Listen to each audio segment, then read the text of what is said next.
Namaku Yulia. Hari ini saya berencana pindah rumah kontrakan. Entahlah kenapa saya bisa pindah ke kota ini. Semua hanya karena tuntutan pekerjaan yang saya kerjakan. 5 bulan ke belakang, saya mengontrak rumah di sini. Awal pertama saya pindah ke sini, semua terlihat biasa-biasa saja. Namun setelah beberapa bulan, tepatnya ya di bulan kelima ini, entahlah setiap malam rasanya saya selalu diteror sosok perempuan, berambut panjang dan berpakaian putih lusuh. Mulai dari selalu ada yang mengetuk pintu lewat tengah malam. Ada asteris-asteris yang selalu menggonggong di depan pintu setiap malam Jumat. Sering ada yang mengetuk-ngetuk tembok kamar padahal yang kutahu itu kebun bambu. Dan banyak lagi kejadian di luar nalar. Bahkan sudah beberapa hari ini saya demam tinggi setelah sebelumnya memimpikannya. Sosok perempuan tersebut datang ke kamar yang saya tempati. Entahlah dalam mimpi terasa dijambak dan diseret ke halaman depan kontrakan ini, hanya untuk menunjukkan posisi dia berada. Dia berkata, "Ini tempatku, kamu berhak seandainya kamu mau mengambilku," katanya lewat mimpi itu, sambil menunjukkan sebuah pohon pepaya. Di hapit pohon pisang tepat di bawahnya dia menunjukkan sebuah gundukan tanah. Saat terbangun, aku makin penasaran dengan mimpiku itu. Aku bangun lalu ku cari lokasi di mana aku semalam bermimpi sosok itu datang dan dengan kasar menyeretku ke tempat itu. Nyatanya setelah aku lihat tempat itu sama seperti dalam mimpi. Ternyata di belakang bangunan ini, ada lorong kecil. Tak sengaja aku bertanya pada paman penjaga rumah ini, yang kebetulan beliau ada di lorong ini. Sepertinya habis membuang sesuatu, karena kulihat beliau membawa sebuah keranjang lusuh, seperti bekas sampah. "Mang, maaf, ini jalan kemana ya?" tanyaku padanya. "Ke belakang, Neng. Tempat pembakaran sampah. Soalnya di sini jarang sampah diambil. Pasti kita selalu bakar," jawabnya padaku. "Oh ya Mang, boleh saya lihat-lihatkan ke belakang," kataku. "Boleh atuh Neng. Cuma awas suka adaan asteris liar sama ular ya Neng. Soalnya rumputnya udah pada tinggi-tinggi," kata mamang penjaga. "Oh ya siap Mang," jawabku, sambil terus berjalan menuju jalan kecil yang berujung sebuah gerbang seukuran badan manusia. Perlahan aku buka pintu gerbang ini. Sesaat hanya terdiam, aku benar-benar mengingat apa yang sebenarnya terjadi semalam. Tapi benar-benar mirip dengan kejadian mimpi semalam. Terus melangkah maju.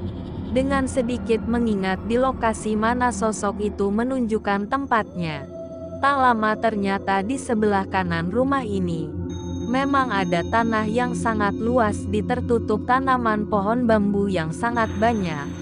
Hembusan angin terasa, ditambah suara daun bambu bergesekan menambah kesan. "Ah sudahlah, takut juga," pikirku saat itu. Tak lama saat mau kembali, saya melihat ada pohon pepaya yang dihimpit pohon pisang tersebut. "Wah kacau," kataku saat itu. "Kok mirip banget ya?" Aku hampiri tempat itu.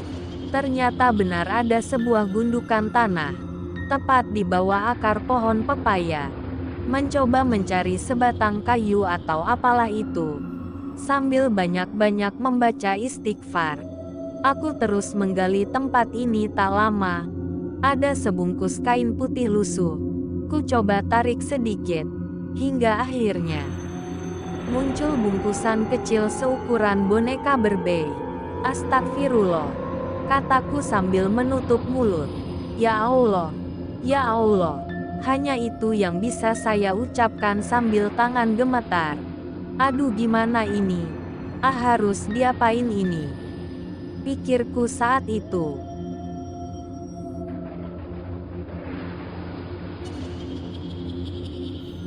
Hampiri tempat itu. Ternyata benar ada sebuah gundukan tanah, tepat di bawah akar pohon pepaya. Mencoba mencari sebatang kayu atau apalah itu. Sambil banyak-banyak membaca istighfar. Aku terus menggali tempat ini tak lama. Ada sebungkus kain putih lusuh. Ku coba tarik sedikit. Astagfirullah, kataku sambil menutup mulut. Ya Allah, ya Allah. Hanya itu yang bisa saya ucapkan sambil tangan gemetar. Aduh gimana ini? Harus diapain ini? Pikirku saat itu. Sebuah tangan kecil berkuku panjang, berambut panjang, putih semua, bertaring, seukuran boneka Barbie. Astagfirullah, ini apaan ya? Tanyaku dalam hati, karena takut bercampur penasaran. Aku tutup lagi, ku masukkan lagi ke tempat semula, ku kubur lagi, dan langsung berlari secepat mungkin kembali lagi ke rumah. Saat sampai pintu rumah, ku lihat Cece lagi meminum kopi sambil duduk di teras depan rumah. Aku langsung masuk berlari. Duduk di depan TV tak lupa meminum habis segelas air putih. Ya, aku satu rumah dengan temanku bernama Wulan. Cuma aku biasa panggil dia Cece karena umurku terpaut 1 tahun dengannya. Lebih dulu temanku lahir ke dunia ini. Hehehe. Neng, kenapa lari-lari gitu? Mana pucat tuh muka? Kenapa dikejar-kejaran asteris liar lagi? Katanya, wah lebih horor dari itu. Kataku pada Cece. Wow apaan tuh? Penasaran aku, katanya. Sambil duduk di sampingku. Tak lupa dia menyalakan televisi. Ah kamu. Babs orang serius dibecandain.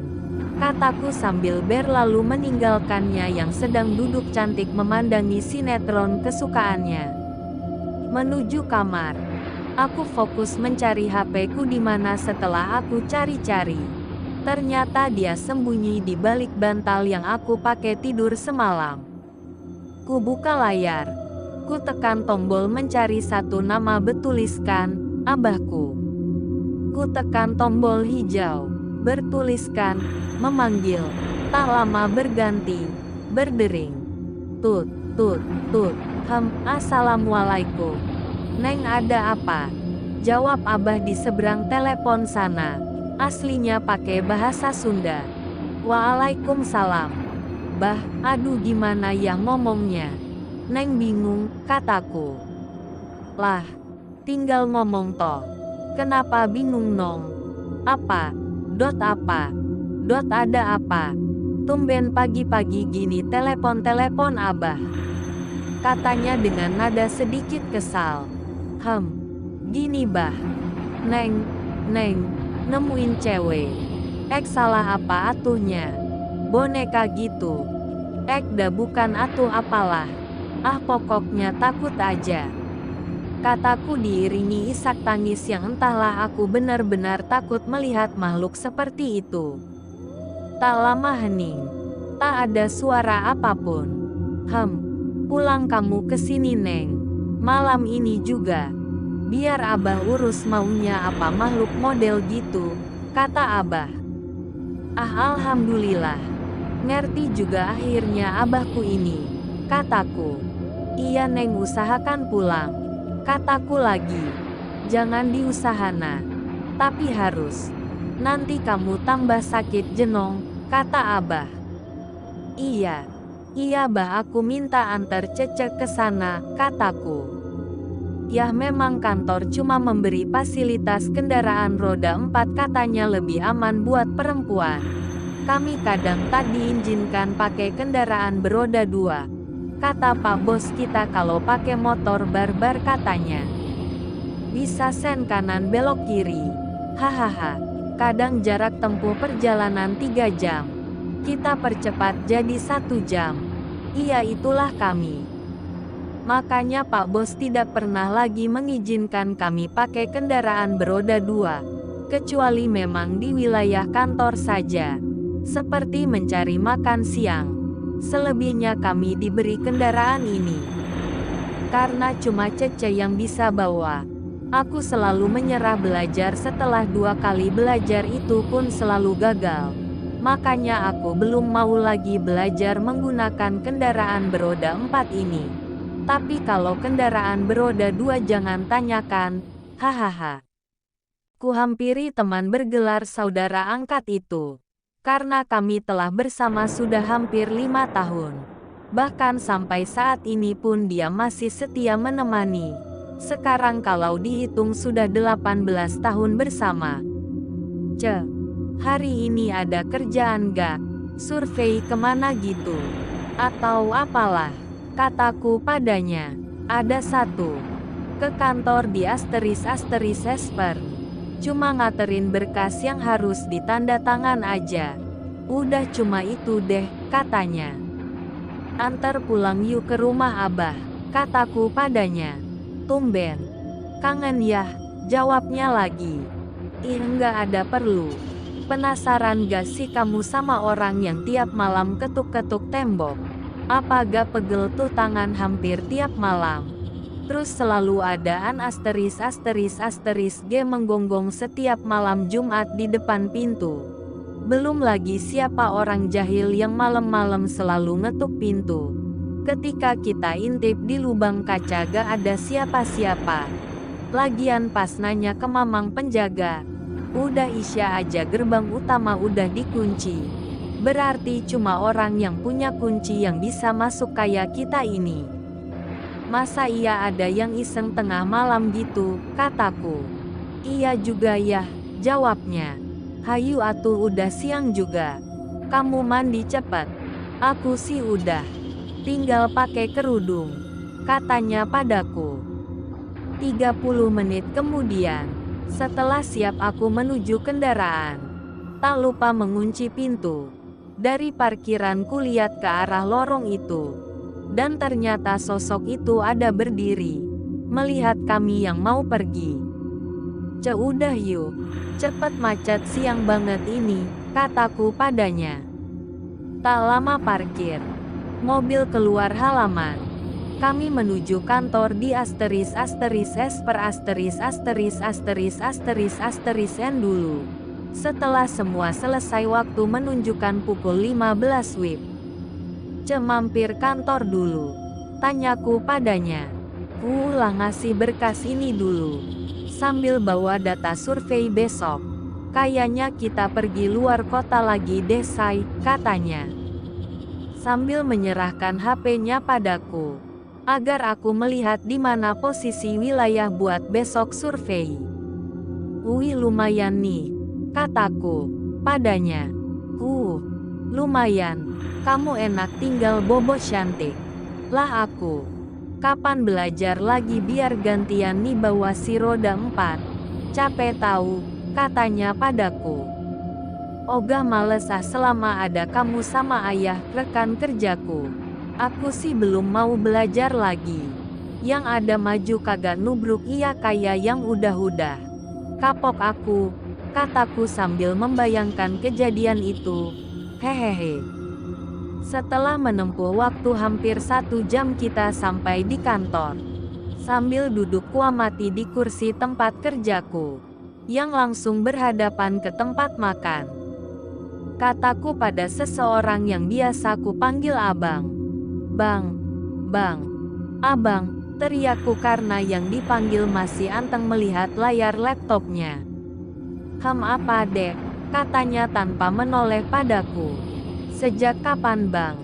Ada anak baru, tanyaku pada abang. Sambil menoleh padaku, abang bertanya. Mana anak baru? Jawabnya penasaran. Melirik ke kanan dan ke kiri. Tuh yang duduk di meja makan. Ngapain tuh anak baru duduk di situ? Mana rambutnya ribet banget. Tahu panjang gitu. Ikat kek. Biar gak horor aku liatnya. Kataku dingin pada abang. Sambil mata tertuju pada layar komputerku. Sambil mengecek stok barang di gudang. Sesaat abang berdiri. Melihat. Tak lama menatapku heran. Mana jenong gak ada yang duduk kali di sana? Jawabnya. Sesaat kulihat memang hilang. Kemana perempuan tadi ya? Tanyaku dalam hati. Serius bang? Ada tadi. Kirain aku anak baru. Soalnya aku gak pernah lihat anak itu. Jawabku masih penasaran melihat sosok itu. Ah kamu siang-siang ngaco. Udah horor aku. Malam ini jadwal piketku lohnong di sini. Katanya lagi. Masa bang? Hehehe. Jawabku sambil senyum-senyum padanya. Tak lama Cece keluar dari ruangan Pak Bos menghampiriku. Nih lokasi besok, sambil menyerahkan selembar kertas padaku. Aku hanya melirik kertas itu karena masih fokus untuk laporan barang stok di gudang. Tak lama Mas Bos keluar, duduk di kursi di depanku, sambil ngobrol berempat. Entahlah tiba-tiba beliau bilang, semalam tidur di sini. Aku sama Mas Angga. Tapi sekitar jam 1 malam ada yang mandi lohnong. Aku lirik-lirik pertama kirain Angga ke kamar mandi. Pas aku lihat dia lagi main HP di kasur bawah. Aku sama Angga cuma bisa diam. Jelas banget suara orang mandi. Mana air kerannya berisik lagi gak dipakein selang. Tapi tak lama aku sama Angga cek ke belakang. Ternyata masih utuh airnya. Bahkan gayungnya aja gak bergerak sedikit pun. Aneh aku tuh, katanya sambil memijit keningnya.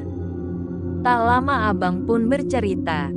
Barusan yang aku ceritain. Wah Pak Bos tambah parno. Kulihat tambah pucat dia. Nanti Jumat kita ngadain pengajian aja di sini ya. Semua karyawan yang kerja suruh kumpul sama tetangga kompleks sini kita undang. Tugasmu Nong sama Cece. Karena cuma kalian perempuan yang kerja di sini, perintahnya padaku. Ku jawab anggukan bersama Cece. Urus aja ke Pak RT tanyain. Undang aja yang deket-deket keluarga 1 RT juga gak apa-apa. Sambungnya lagi.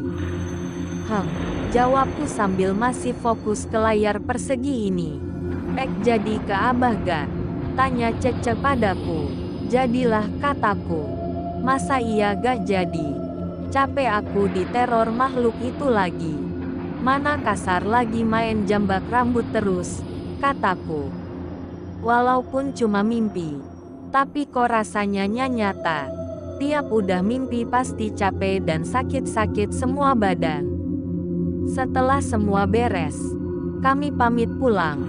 Lebih tepatnya melarikan diri karena untuk menuju kota G butuh waktu 2-3 jam kalau tidak macet. Sedangkan besok kita lanjut kerja ke kota P untuk survei pekerjaan baru. Setelah semua beres, kami pamit pulang. Lebih tepatnya melarikan diri karena untuk menuju kota G butuh waktu 2-3 jam kalau tidak macet. Sedangkan besok kita lanjut kerja ke kota P untuk survei pekerjaan baru. Di perjalanan kulihat Cece serius di balik kemudi. Tak lupa menyalakan musik. Tanpa terasa sudah 1 jam perjalanan akhirnya masuk waktu maghrib. Istirahat dulu Ce. Sambil sholat maghrib, kataku. Tak lama mobil menepi di sebuah SPBU. Kamu duluan sholat katanya padaku. Aku mau pesen kopi dulu. Ngantuk. Setelah itu aku nyusul sholat. Kamu mau gak? Biar sekalian aku pesenin. Kata Cece padaku. Bolehlah. Jawabku sambil berlalu menuju musola.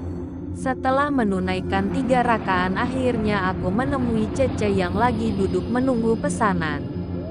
Tak lama, aku udah pesenin 2 kopi sama kentang goreng. Aku sholat dulu ya, katanya sambil pergi berlalu. Oke, jawabku. Tak lama pesanan datang. Sambil menunggu ku perhatikan mobil kami. Sejenak kulihat seperti ada seseorang duduk di bangku belakang. Tak ku hiraukan. Biarkan saja. Toh semua sudah biasa. Jawabku dalam hati. Sambil menikmati kopi yang kami pesan. Tak lama yang ditunggu akhirnya datang. menikmati kopi bersama sambil membahas pekerjaan untuk hari esok.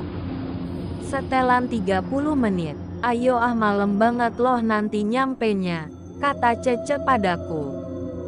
Setelah selesai membayar semua, kami pergi berlalu dari tempat itu. Sambil terus melirik. Beneran di jok belakang ada yang duduk, tapi entah siapa dia, kataku dalam hati. Tak lama masuk kami duduk. Aku terus melirik ke arah belakang melalui kaca spion. Tak lama mungkin Cece memperhatikan. Kamu liatin apa sih? Serius bener. Sambil tak lupa dia menoleh ke belakang dengan menggunakan spion kaca depan. Aku gak lihat apa-apa. Jawabku ngasal. Ah, kamu tak udah bohong kenapa sih? Katanya yang lebih tahu gimana kondisi aku. Gak nanti kamu takut. Udah jangan dianggap. Semakin kita takut semakin dia senang, jawabku sambil terus melirik jok belakang. Tak lama senyum dingin dia suguhkan. Begitu tak ada kehidupan.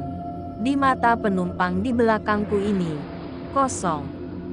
Duduk menghadap tepat di seberang di belakangku. Jadi bisa dengan jelas mata ini melirik keadaan setan seperti dia. Setelah 2 jam perjalanan karena macet yang ditimbulkan pas jam pulangnya karyawan pabrik-pabrik di area sini, akhirnya kami sampai di rumah Abah. Rumah yang selalu ramai karena posisinya memang di lingkungan pesantren. Pasti saja selalu banyak orang di rumah ini, karena Abah juga salah satu orang yang paling dituakan di wilayah sini. Jelas mana mungkin Abah menutup pintu rumah. Apalagi selalu saja banyak yang berkunjung sekedar silaturahmi pada Abah.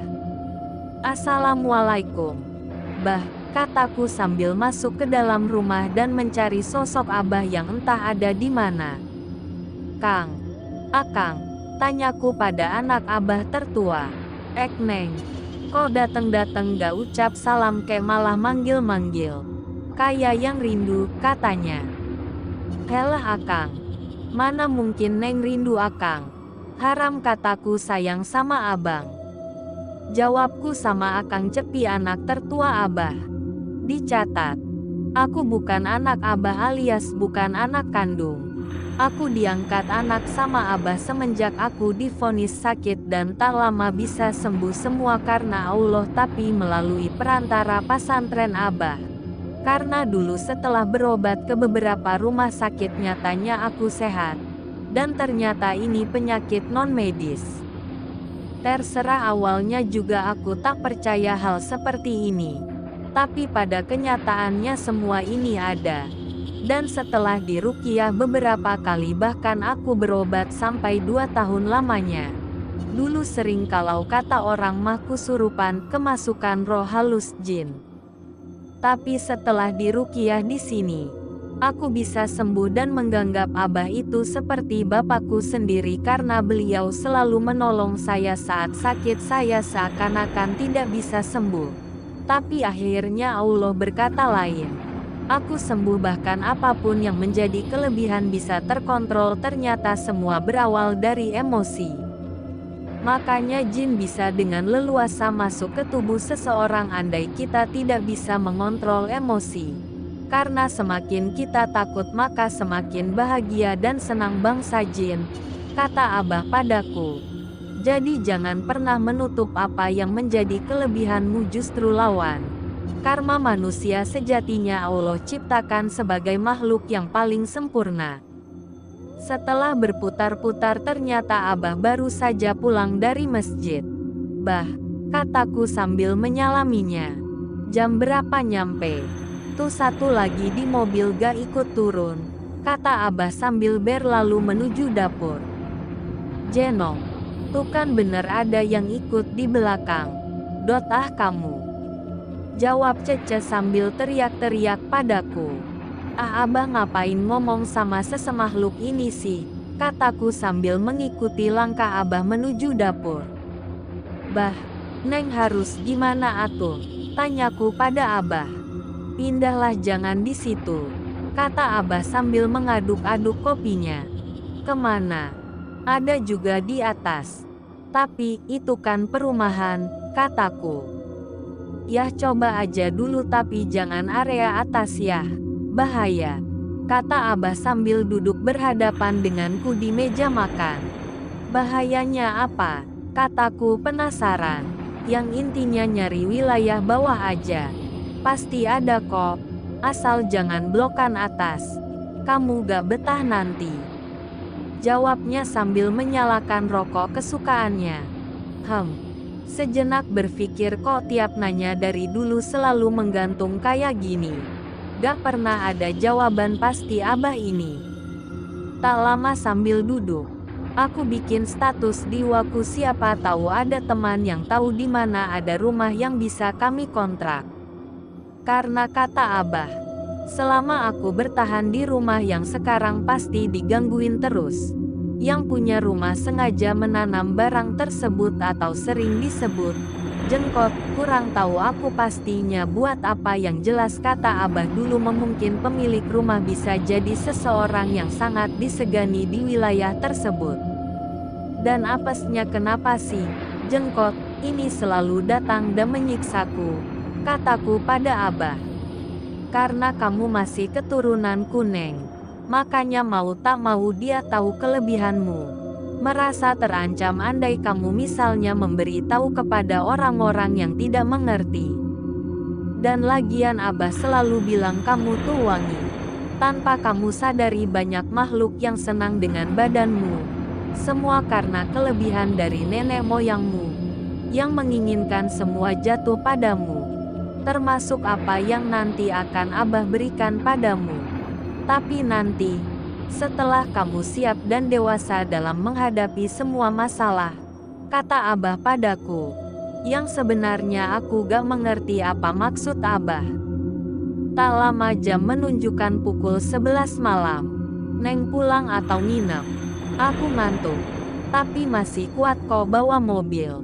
Lo menginap besok kita pulang setelah subuh, tanya Cece padaku. Dijawab Abah, nginep aja. Gak baik pulang ngantuk. Lagian Abah masih mau pinjam kunci mobilmu. Mau ngajak ngopi sama makhluk yang ada di mobil itu, kata Abah sambil tertawa dan mengambil kunci mobil di meja. Kulihat muka Cece pucat dan berlari masuk ke kamar yang biasa aku pakai setiap menginap di sini. Tak lupa gelak tawa Kang Cepi yang dari tadi memperhatikan kami beserta kawan-kawannya yang membuatku juga jadi ikut tertawa dengan kelakuan teman yang satu ini. Kulihat muka Cece pucat dan berlari masuk ke kamar yang biasa aku pakai setiap menginap di sini. Tak lupa gelak tawa Kang Cepi yang dari tadi memperhatikan kami beserta kawan-kawannya yang membuatku juga jadi ikut tertawa dengan kelakuan teman yang satu ini. Pukul 4 pagi kami terbangun. Mandi dan setelah menunaikan 2 rakaat aku segera menuju meja makan. Karena yang kulihat Teh Haji istri Abah lagi menggoreng pisang. Sepertinya enak kataku pada beliau. Jelaslah enak pagi-pagi sama kopi yah Neng, jawab Teh Haji. Iya, kataku, sambil mengaduk kopi. Tak lupa duduk berhadapan dengan Abah. Aku masih penasaran, Bah, kenapa coba jelaskan? Kenapa aku gak bisa memilih blok atas aja? Kenapa harus blok bawah? Tanyaku penasaran. Sudahlah jangan ditanyakan. Nanti juga kamu tahu. Udah sana katanya mau ke kota P. Lanjut atau pulang dulu ke rumah Neng? Tanya Abah. Kayaknya lanjut deh Bah soalnya berkas udah diambil. Baju. Kita selalu bawa banyak baju di mobil. Jawab Cece sambil senyum-senyum gak jelas.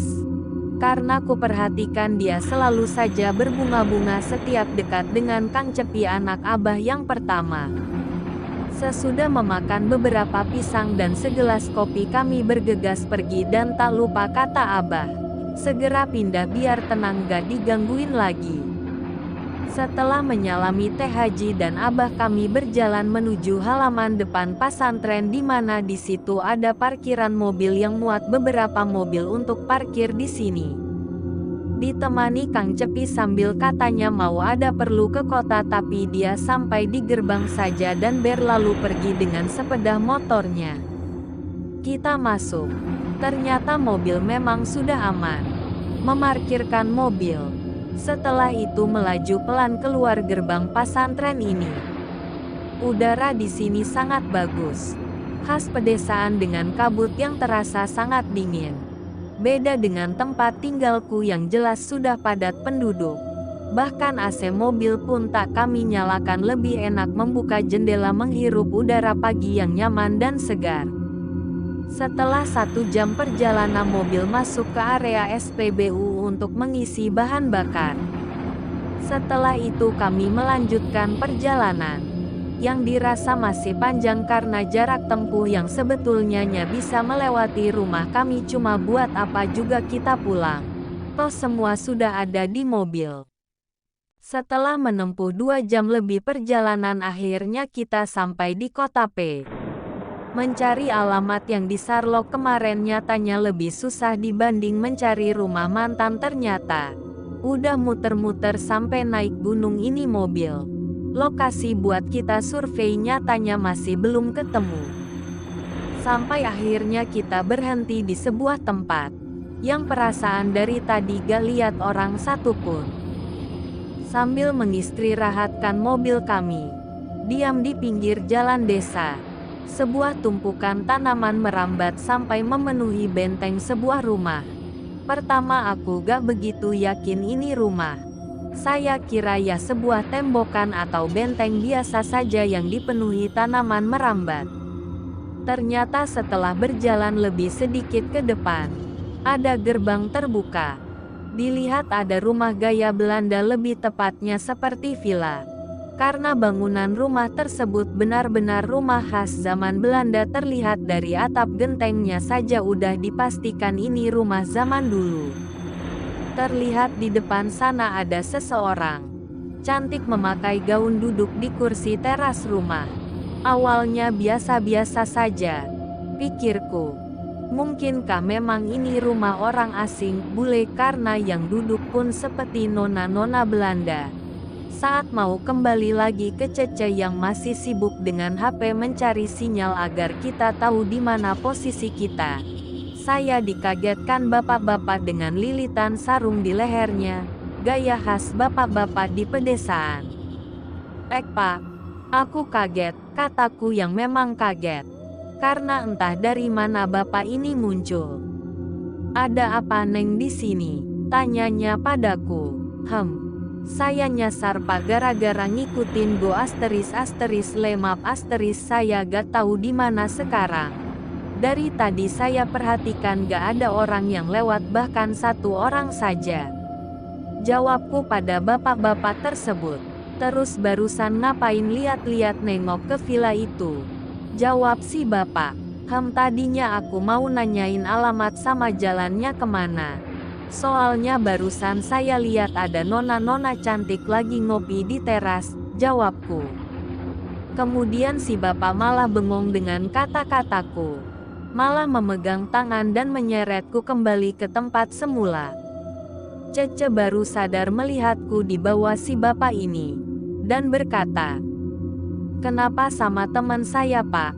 Bapak seret gitu jalannya, kan pasti sakit," jawabnya marah. Tak lama si bapak cuma berkata, "Kalian mau kemana? Terus ngapain kalian di sini?" Kata si bapak itu dengan kata-kata dan tatapan mata yang sulit buat diartikan. Saya mau nyari alamat ini pak. Cuma mendadak sinyal gak ada dan kami hanya muter-muter kembali ke tempat ini. Saya yakin karena dari tadi saya lihat ujung dari genteng rumah itu, kata Cece yang gak aku sadari dari awal. Kenapa gak bilang sih nih orang, kataku dalam hati. Setelah dilihat alamatnya si bapak bilang, "Ini sih di bawah. Kalian terlalu naik lo ke sini. Ini udah mau puncaknya bukit ini." Dan jelas gak akan ada orang karena hanya rumah itu satu-satunya setelah halaman rumah itu habis yang jelas kalian masuk ke hutan daerah sini. Jawab si bapak. Setelah itu kami pamit gak mau dibahas lagi. Yang jelas ini udah gak benar, kata Cece padaku. Saat di mobil, kamu kenapa gak bilang dari tadi kita cuma muter-muter, kataku sambil marah. Jelas aku gak bilang lah. Yang ada balik enggak horor iya, jawabnya sambil masih fokus di balik kemudi. Karena kita juga baru sadar bahwa arah jalan pulang kok sempit, hanya masuk satu mobil itu pun di salah satu sisi kami jurang. Perasaan tadi pas naik jalanan tuh lebar. Kok jadi sempit gini ya? Kata Cece padaku. Dan kalau dipikir-pikir memang iya. Bahkan tak jarang mobil kena gesekan ranting-ranting yang jelas-jelas menghalangi mobil kami. Gak ngerti gewe. Kok gini amat kerja? Mana sempit? Mana horor? Ya Allah, jangan dikasih hujan bisa nangis aku, kata Cece sambil matanya sibuk memperhatikan jalan di depan. Karena memang awan mendung, sedikit gelap. Aku bantu doa kamu fokus ya Ce, kataku. Hanya dijawab anggukan. Sepertinya dia benar-benar fokus memperhatikan jalan. Setelah hampir 1 jam kami melewati yang entah jalan apa, terdapat gapura selamat jalan, dan terhampar luas sawah-sawah warga yang sepertinya mau panen. Tak alam ponsel aku berbunyi. Bertuliskan, Om Bos memanggil. Tak banyak bicara. Tanpa salam aku marahin dia. Gimana sih Om kita nyasar tahu? Entah ke dunia entah berantah mana. Sherlock yang Om kirim itu meperang abis-abisan tahu. Ngeri aku kalau memang lokasinya ada di daerah seperti itu, kataku tanpa titik dan koma memarahi dia padahal bos kita, hahaha. Hei, nong kalian tuh kemana? Aku survei duluan ke situ, daerahnya gak jauh dari pemukiman warga. Mana mungkin juga aku kasih kerjaan sama kalian kalau memang daerahnya se-ekstrem yang kalian datengin barusan. Masih ada abang atau ayah yang bisa aku kirim ke sana, jawabnya. Tak lama, ya sudah aku masih nyari alamat. Untung tadi ketemu bapak-bapak yang baik, jawabku. Tak lama si Om Bos mematikan sambungan telepon. Aku dan Cece masih fokus dengan petunjuk si bapak tadi. Ternyata memang lokasinya di bawah, bahkan tak jauh dari lokasi pemukiman warga. Jadi tadi kita kemana jalan-jalan ya Ceng, habisin waktu hampir 3 jam lebih, kataku. Tahu aku mau ngopi. Tuh mumpung ada warung. Pusing kepalaku kalau ingat kejadian barusan, katanya sambil memarkirkan mobil dan turun secepat mungkin. Beneran pusing tuh anak, kataku yang masih menggerutu di dalam mobil. Keluar pegel banget nih kaki, kataku. Keluar menuju warung yang ditunjuk tadi, tak lupa aku mengambil kunci dalam genggaman Cece untuk menekan tombol kunci agar pintu mobil terkunci. Bu, aku satu ya. Tapi jangan yang item kopi susu aja, kataku. Tumben pengen kopi susu, kata Cece. Setelah lama menikmati kopi dan yang dijanjikan si Om datang, orang dari Tu Asteris Air, kita ngobrol-ngobrol sebelum menuju area lokasi. Tiba-tiba bapak-bapak tadi yang kita jumpai datang menyapa dengan motor Astranya. Gimana Neng? Aman pulang? Gak kenapa-kenapa kan? Tanyanya. Aku mengerutkan kening, menatap Cece. Dia cuma ngangkat bahu, tanda sama-sama kita tak mengerti apa maksud bapak tersebut. Tak lama yang punya warung berkata, Abah dari mana? Pesan seperti biasa, katanya. Si bapak cuma mengangguk duduk tepat di hadapan kami. Tanpa kita mulai, si bapak malah berkata, untung kalian terlihat dari sini. Melaju cepat mobil ke atas sana. Dan yang perlu Neng tahu, gak ada yang berani ke sana. Sekalipun tengah hari seperti ini. Itu rumah sudah lama kosong bahkan berpuluh tahun. Hak warisannya saja tak mau tinggal di sana apalagi kita orang-orang biasa. Katanya, dari situ, Dek. Ingat beberapa jam yang lalu yang dilihat aku siapa? Jawabku dalam hati.